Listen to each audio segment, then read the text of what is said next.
Good morning, everyone. So this morning we are going to be playing Addition War, and I'm going to quickly show you how to play so that you have an idea of what you're doing. First thing you're going to do is when you get your playing card deck, you need to take out all of your jacks, queens, kings, jokers, all those face cards. We don't need them. Putting them off to the side. So you're just left with a deck that has ace all the way through to 9, and the ace will be a 1. So when you get an ace, that's a 1. All right.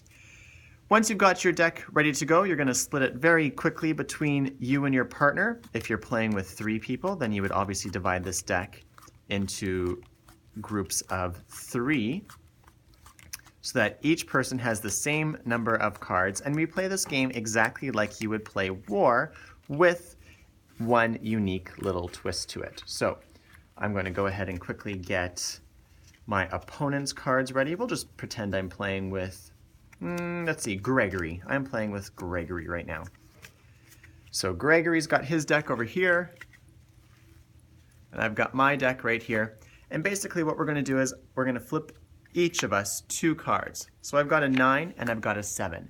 And I need to add 9 plus 7 together. My strategy that I'm using really quickly is I'm thinking 9 is 1 away from 10, so I'm going to make this 10 and subtract 1 from 7, make that a 6. 10 plus 6 is 16, but of course, if you just wanted to use 9 plus 7, you could think 9 plus 7 equals 16 as well. Gregory over here is going to flip over his 2 cards. He's got a 6 and a 3. He's going to add 6 plus 3 and realize that he's got 9. Gregory has 9. I've got 16. Since I've got more points, I'm going to collect the cards, turn them upside down, and put them at the bottom of my pile.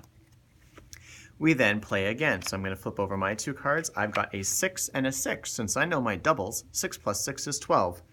Gregory has a 3 and a 4. So he's got 7, whereas I've got 12. Once again, I've got the bigger score. So I'm going to collect all 4 cards and put them underneath.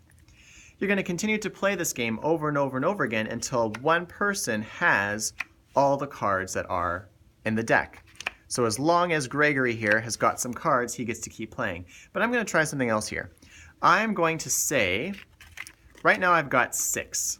I'm going to take out these cards, and I'm just going to find the numbers that I need to make 6 as well, which apparently I can't do because I don't have the right cards. Let's see. Let's do a 6 and a 1. So Gregory's got 7. I'm also going to set this up so that I've got 7 cards as well. So I'm looking for 2 right now. There's 2. So let's pretend that we both flip over our cards. 5 plus 2 is 7. 1 plus 6 is 7. We both have 7. It's a tie. Well, at that point, we got to put our cards together, and we have to flip over 2 more cards. So now I'm going to flip over my 5 and my 10. I've got 15. And Gregory's going to flip over his 2 and his ace, which is 2 plus 1, that's 3.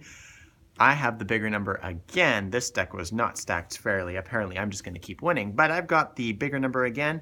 I get to keep all of the cards. Oops, I missed 1 step. I'm so sorry, you guys. Before you flip over 2 cards, you also need to flip 1, 2, 3 cards upside down. 1, 2, 3. Once you flip those 3 cards, then you play your 2 additional cards. I've got 15. Gregory only has 3. I get to keep all of these cards. So that's a big win. So when you've got a war, you get a lot of cards. And if you look at our decks right now, because of that win, look at how thick my deck is compared to Greg's over here. I've got a lot more cards. So you're going to keep playing this game until one person is without cards.